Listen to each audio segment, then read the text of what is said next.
Hey, Mr. Howard here with the second part of The Wife of Bath's Tale. Last time we stopped on line 248, and we're going to pick up where we left off. But before we do that, just a quick recap for those of you that need it. This story is told by the wife of Bath. Bath is a city in England known for its spas and resorts. She's a world traveler. She's attractive and older. She's had 5 husbands. She considers herself to be an expert on love. In her prologue, we found out that her lesson that she was trying to teach to the summoner and the partner and the friar and some various other people she was talking to was that women want to be in charge of the relationships that they're in. And we see that already in her tale. Her tale is a satire of medieval romance. She's making fun of the way medieval romance usually goes.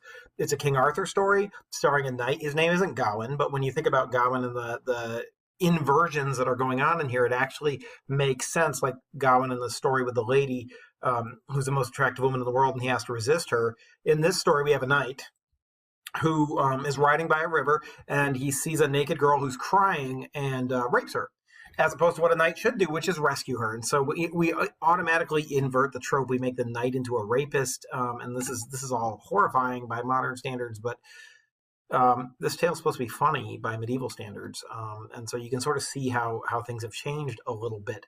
But the knight is going to be punished by death, and the queen begs for his life, which is interesting. And so he's put under the power of the queen. So he goes from a position where he's in a position of ultimate power over a woman to a position where a woman is in ultimate power over him. She tells him that she will spare his life if he can find out what it is that women most want. And so he goes off on a quest for a year and a day to find out what women most want, but no two women agree to anything. However, throughout the entire quest, he's in a subservient position to women, have the answer to the question that he is trying to find out, which his life depends on. And so he doesn't find out an answer, and he's on his way back when he runs into this hideous old hag who's clearly a witch because a bunch of little girls were dancing in a circle and they disappeared and this old witch was left.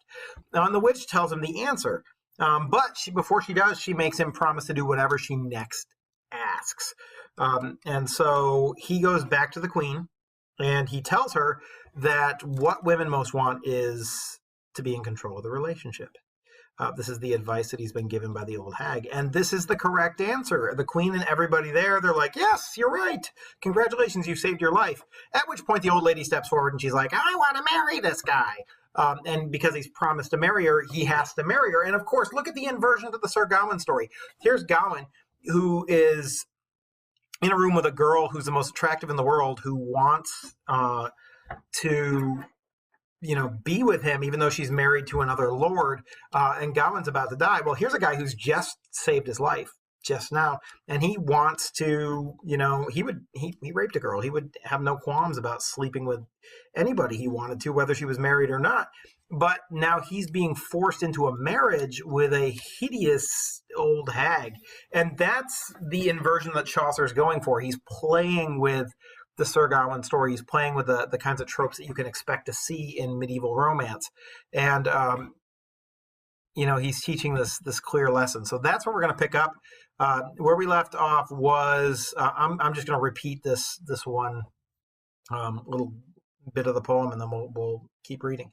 So, my love, said he, by heaven, my damnation. Alas, that any of my race and station should ever make so foul a misalliance.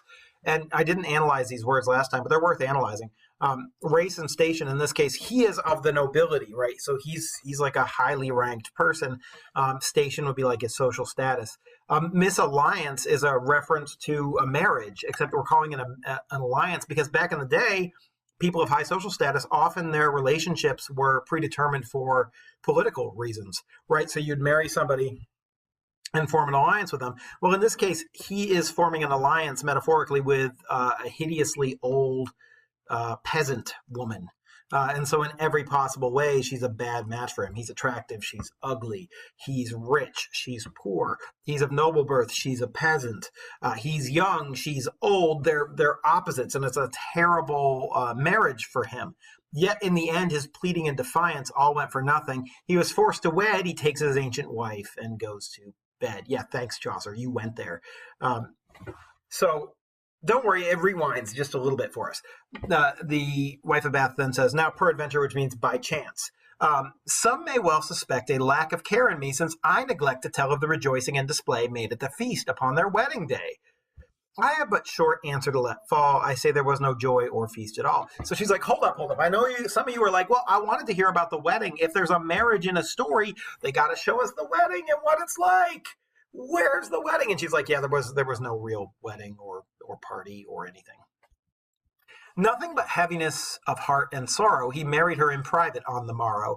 All day long stayed hidden like an owl. It was such torture that his wife looked foul. Great was the anguish churning in his head when he and she were piloted to bed. Great, and it brings us back to the bedroom scene. Here comes the bedroom scene. Now, what's interesting is Sir Gawain and the Green Knight had those really, really famous bedroom scenes. Let's see how they compare to this one. He wallowed back and forth in desperate style. His ancient wife lay smiling all the while. I mean, picture this scene. Like, he's a young guy, and she's, like, sitting in the bed in, like, her night clothes with, like, her hideous oldest, and she's like, come here, sonny, right? And he's like, oh, what do I do? You can see him wallowing. I like that word, wallowing. It's in desperate style. His ancient wife lay smiling all the while. And at last she said, bless us. Is this, my dear, how knights and wives get on together here? Are these the good laws of King Arthur's house? Are knights of his also contemptuous? I am your own beloved, and your wife, and I am she indeed that saved your life, and certainly I never did you wrong. Then why on this first of nights so sad a song? I love how she says first of nights, which implies many more nights to come. You're carrying on as if you were half-witted.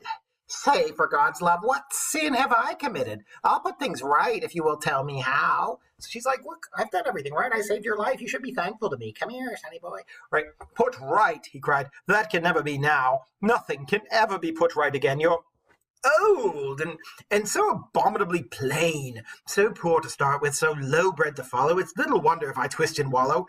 God, that my heart would burst within my breast. So he lays a series of accusations on her. Nothing's going to be right in his life ever again.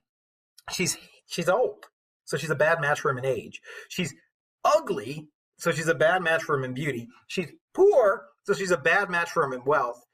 She's low-bred, so she's a bad match for him in social status.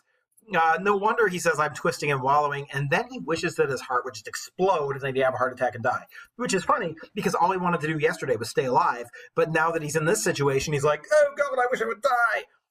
I don't know that I entirely blame him. I mean, she is the ugliest, oldest woman in the world, or so we've been told. Is that, said she, the cause of your unrest? Yes, certainly, he said. And can you wonder? I could set right what you suppose a blunder. That's if I cared to, in a day or two, if I were shown a little more courtesy by you. Just now, she said, you spoke of gentle birth such as descends from ancient wealth and worth. If that's the claim you make for gentlemen, such arrogance is hardly worth a hen. Whoever loves to work for virtuous ends, public and private, and who most intends to do what deeds of gentleness he can, take him to be the greatest gentleman. Christ wills we take our gentleness from him, not from a wealth of ancestry long dim, though they bequeath their whole establishment by which we claim to be of high descent. Our fathers cannot make us a bequest of all those virtues that became them best, and earn for them the name of gentlemen, but bade us follow them as best we can. So one of the things that the old lady is doing here, the old witch is doing, is schooling him. She is now going to teach him some important lessons. And she does a really good job of it, I think. And we'll see it. But the first thing she says is, you claim that you're a gentleman. Ha! No, sir, you're a rapist. And when you look at what she's saying, she says, if you want to find out who a gentleman is, I think I went too far down. Oops, maybe I'm going the wrong direction. So she says, you spoke of gentle birth as descends from ancient wealth and worth. If that's a claim you make for gentlemen, such arrogance is hardly worth a head. Whoever loves to work for virtuous ends, public and private, and who most intends to do what deeds of gentleness he can, take him to be the greatest gentleman. So she's like, yo, you claim to be a gentleman because your parents were of high birth. You claim to be a noble because your parents were of high birth. But is gentleness associated with who your parents are? Is nobility associated with who your parents are? No, if you want to be a gentleman, you have to act gently. And raping a girl is not acting gently. If you want to be a nobleman, you have to act noble, and you have not been acting noble. Your parents can give you a castle, they can give you money, they can give you wealth, but they can't give you good morals. You have to earn those on your own. It's a pretty good lecture. And of course, she's going to go on a little bit, and she's going to use some examples. So she continues, thus the wise poet of the Florentines, Dante by name, is written in these lines, for such is the opinion Dante launches. Quote, seldom arises by these slender branches prowess of men, for it is God, no less, wills us to claim of him our gentleness. End quote. For of our parents nothing can we claim save temporal things, and these may hurt and maim. But everyone knows this as well as I, for if gentility were implanted by the natural course of lineage down the line, public or private, could it cease to shine?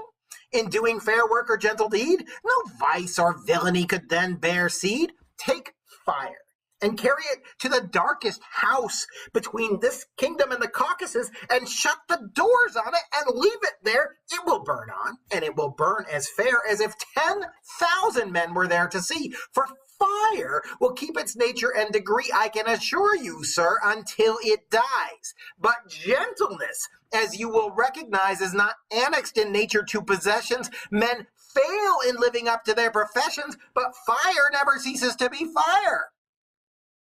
Jeez, this is great stuff. She's like, hey, gentleness is not innate. It's not born into you. It's not like, say, fire. A fire is always the same. You light a fire, it's going to produce heat and warmth. Here, there, anywhere. You take it to Russia, it's still going to produce heat and warmth. But a gentleman is not always a gentleman. Sometimes somebody who claims to be a gentleman is actually, I don't know, a rapist. So they're not good people. And by the way, these are bars. I mean, like, honestly, you could rap this stuff.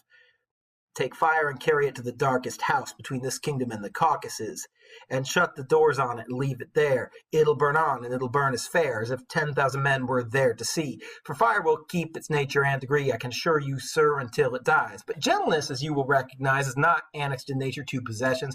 Men fail in living up to their professions, but fire, I mean, can you see it? She's doing a pretty good job, and Chaucer, the author, is doing a pretty good job of making this thing really roll off the tongue. It's not only got rhyme, but it's got meter. You can hear the rhythm of everything she's saying as she's schooling it. I'm going to go back into my witch voice instead of my terrible rapper voice. I have no future in rap. But you can see it. It just keeps going. God knows you'll often find, if you inquire, some lordling full of villainy and shame. If you would be esteemed for the mere name of having been by birth a gentleman, and stemming from some virtuous noble clan, and do not live yourself by gentle deed, or take your father's noble code or creed, you are no gentleman, no duke or earl. Vice and bad manners are what make a churl. Gentility is its only renown. It's only the renown for bounty that your father handed down, quite foreign to your person, not your own. Gentility must come from God alone. That we are gentle comes to us by grace, and by no means is it bequeathed with place. Reflect how noble, says Valerius, who was Tullius, surnamed Hostulius, who rose from poverty to nobleness. And read Boethius, Seneca no less. Thus they express themselves and are agreed. Gentle is he that does a gentle deed. And therefore, my dear husband, I conclude that even if my ancestors were rude, yet God on high, and so I hope he will, can grant me grace to live in virtue still. A gentlewoman only when beginning to live in virtue and shrink from sinning. So what she does is she turns the tables on him. He's like, oh, I'm such a gentleman and you're so low-born. And she's like, I beg to differ. You're a rapist and I'm a nice person, which means who's the real gentleman here? It's me. And who's marrying beneath my station? It's me. If gentleness comes from being gentle and being kind and treating people right, I'm the one who saved your life out of the goodness of my heart. And what are you? Who's really marrying down here? It's me, not you, Sir Knight. Right? Like, so she turns the tables on him. But he not only said that she was low-born, he also said she was poor and that she was ugly. And so she's got to go through a few more, and that she was old. she's got to go through a few more of these things. So she continues schooling him. And as for my poverty, which you reprove, Almighty God himself, in whom we move, believe, and have our being, chose a life of poverty. And every man or wife, nay, every child can see our heavenly King would never stoop to choose a shameful thing. What a great answer. She's like, yeah, you said I was poor, and that makes me bad. Jesus was poor. Was Jesus bad? He chose to come to earth as a poor guy. Yeah, point to her. She continues on. No shame in poverty if the heart is gay, as Seneca and all the learned say. He who accepts his poverty unhurt, I'd say is rich, although he lacked a shirt.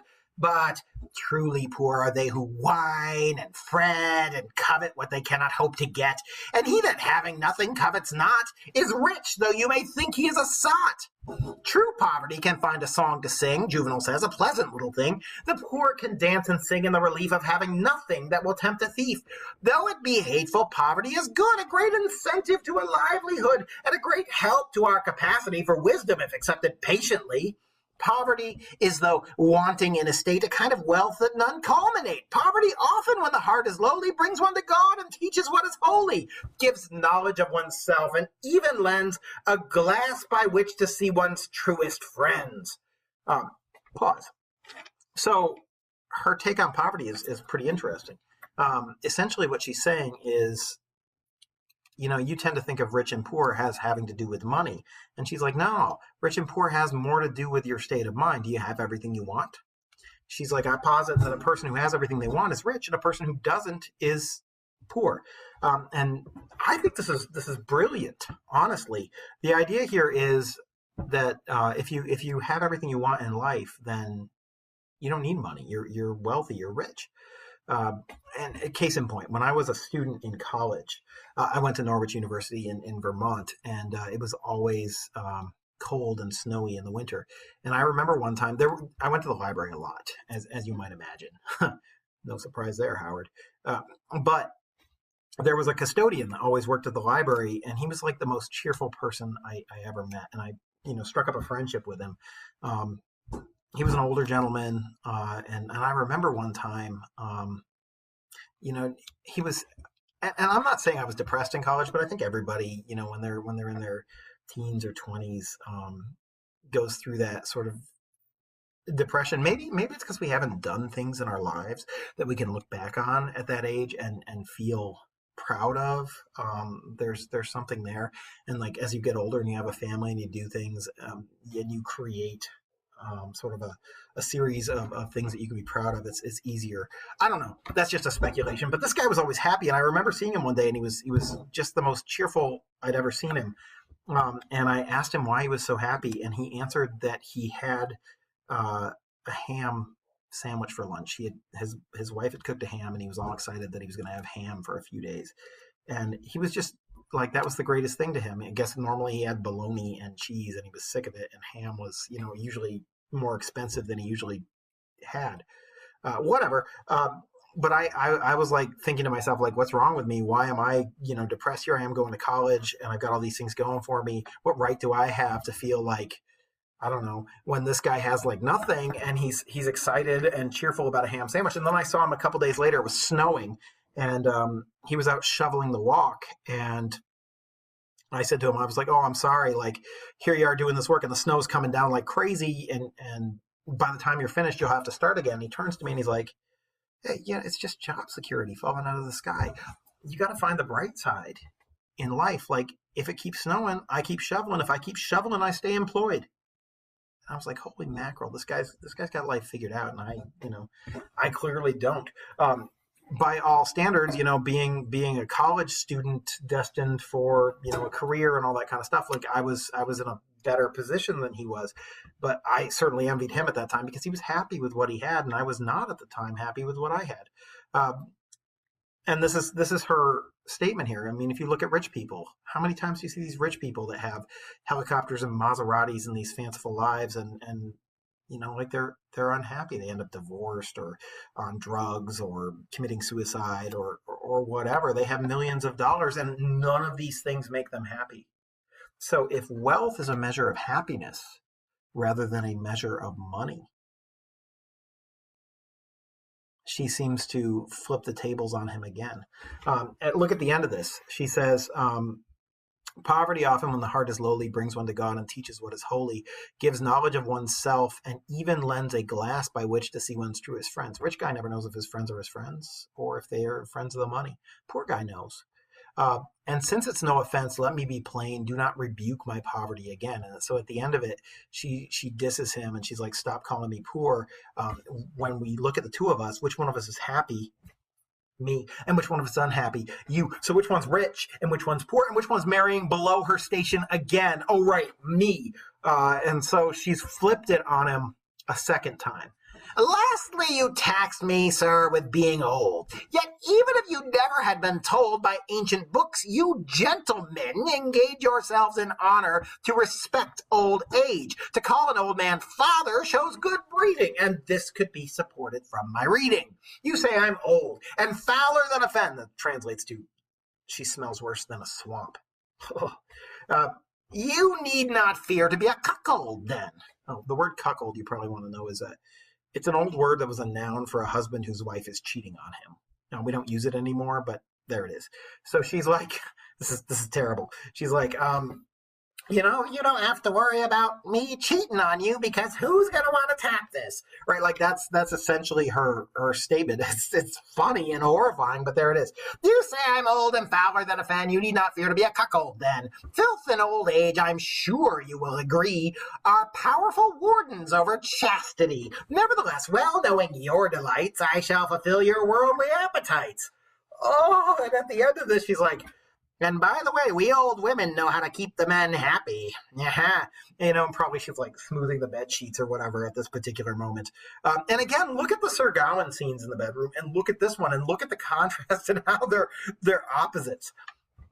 And so now she lays a choice on it.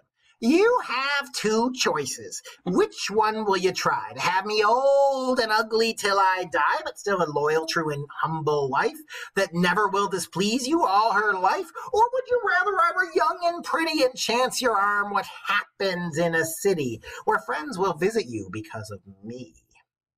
Which would you have? Sorry. Yes, and in other places too, maybe. Which would you have? The choice is all your own. So she offers him a choice. She's like, look, I'm a witch. I can help you out. I can turn super hot and cheat on you with everyone. Or I can stay old and hideous and be faithful and true and a perfect wife in every possible way. Perfect wife, but old and ugly. Beautiful wife, but evil and cheaty. It's your choice. So, like, she's like, you'll have friends come over, and I don't know, you'll hear some noise in the closet. You'll open the closet door, and he and I will be in there, and I'll just be like, oh, I needed him to reach something on the top shelf, whatever. Which would you prefer? And of course, I'm going to ask you this question after this. After this is done, I got a couple of questions I want to ask you, and this is one of them. Which is better? The knight thought long, and with a piteous groan, at last he said, with all the care in life, my lady and my love, my dearest wife, I leave the matter to your wise decision. You make the choice yourself for the provision of what may be agreeable and rich in honor to us both. I don't care which. Whatever pleases you suffices me. Think about this answer for a second. The knight is brilliant. He's learned through this. What was it that all women want? Control of the relationship. And what's his answer? You decide. You decide. I trust you. You make the right decision. He couldn't decide between them, and he ends up, giving her the power. And I have won the mastery, said she, since I'm to choose and rule as I think fit. Certainly, wife, he answered her. That's it. Kiss me, she cried. No quarrels on my oath and word of honor. You shall find me both, that is, both fair and faithful as a wife. May I go howling mad and take my life unless I prove to be as good and true as ever a wife was since the world was new. And if tomorrow, when the sun's above, I seem less fair than any lady love, than any queen or empress east or west, do with my life and death as you think best. Cast up the curtain, husband, look at me. And when indeed the knight had looked to see, lo, she was young and lovely, rich in charms. In ecstasy he caught her in his arms. His heart went bathing in a bath of blisses and melted into 100,000 kisses. And she responded in the fullest measure, with all that could delight or give him pleasure. So she turns into a beautiful young woman, and she decides that she is going to be both because she was given the choice. She chooses to be both young and attractive and faithful and true. He gave her the choice, and she chose what was best for him. And that's the moral of the Wife of Bath's tale. If you give the women in your life the power, they're going to do what's best for both of you whenever they get the opportunity, or so the Wife of Bath says. And so by giving women more power, you're actually making your life better. By giving them more freedom and more control, and trusting them, you're improving your own life in your own in every way that you can. So so they lived ever after to the end in perfect bliss. And may Christ Jesus send us husbands meek and young and fresh in bed, and grace to overbid them when we wed. And Jesus, hear my prayer, cut short the lives of those who won't be governed by their wives. And all old, angry niggards of their pence, God send them soon a very pestilence. Pause. Obviously, there's something I need to talk about in this paragraph. And maybe I'll just hit it right off the bat before we go back and analyze it.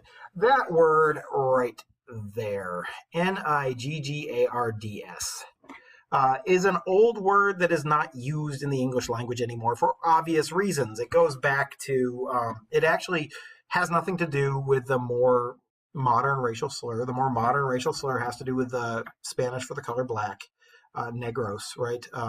And this one has nothing to do with that. Actually, the word niggard, N-I-G-G-A-R-D, is it's basically, it was a slur. It was an offensive word, but it was a word for misers, people who had money and wouldn't spend it. And so it was especially used at the time as a slur against Jews and Scotsmen, who were both had this stereotype for being super stingy and not paying anything. And when you can look at the way this is set up, it says they lived ever after to the end in perfect bliss. This is the end of the story. And then we cut back to the narrator, which is the Wife of Bath, and she says, may Christ Jesus send us husbands meek and young and fresh in bed. So her joy is to have a younger man as a husband who is subservient to her and good in the sack. And then she says, and grace to overbid them when we wed. And then may Jesus give us the power in the relationship. And Jesus, hear my prayer, cut short the lives of those who won't be governed by their wives. The second half of her prayer is for all husbands who will not let their wives have the power in the relationship to straight up die. Right? And the particular ones that she wants to die are all the old and angry, misers. Pence is money, so misers are people who will not give their wives money. Let them all die. Let them all get sick and die. And so that's how this thing ends. It's kind of a crazy ending and an abrupt ending to the story. So moral of the story, that word N-I-G-G-A-R-D means a miser who does not like spending his money. Now, I don't expect you to use that word when your parents won't buy you something in the store. Hey, Mom, stop being such a, that's going to be bad for you, and I don't think you should do it. But at least you know what it means now, and you could make them look it up, and they know what it means too. So that was far too much breath wasted on something that was not an important part of the story.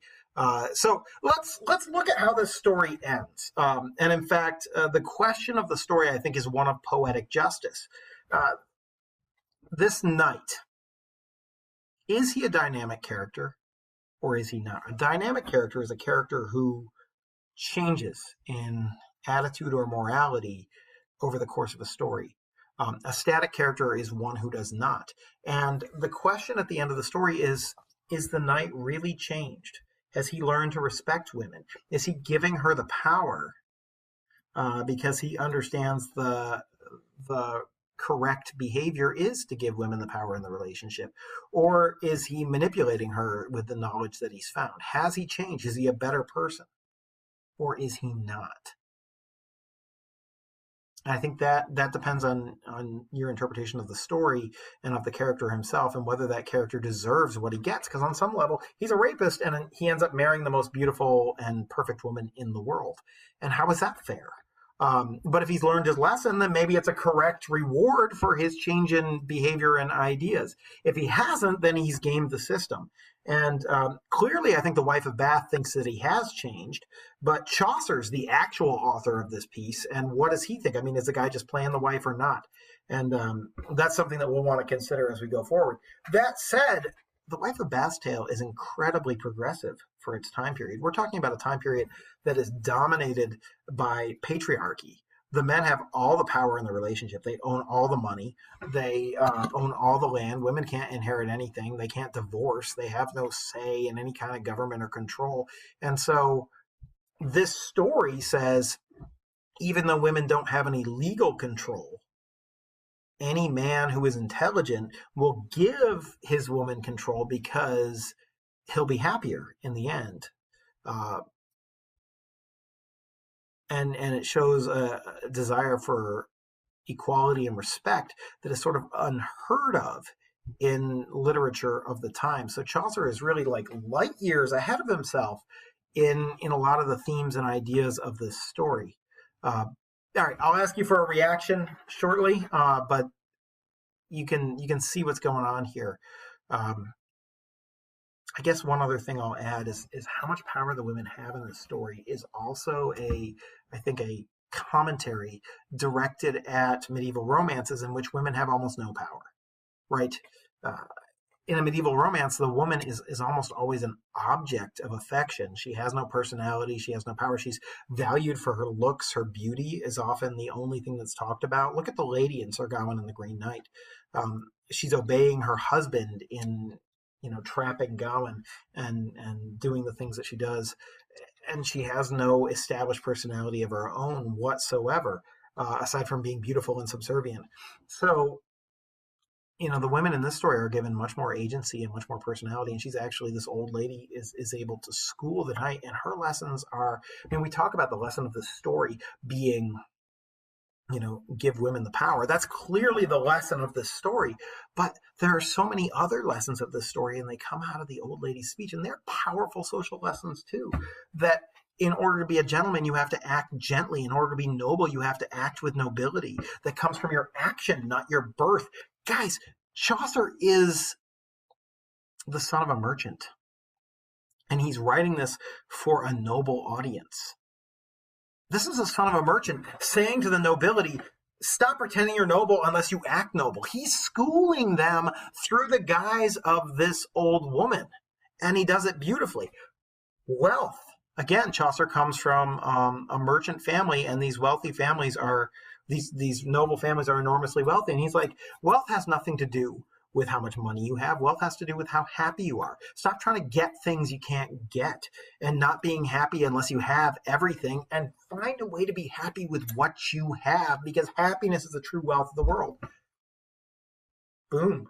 He lays them down, and these lessons are really important lessons for anybody in their own life. All right, I'm going to shut up now. I could talk about Chaucer all day long, but I won't.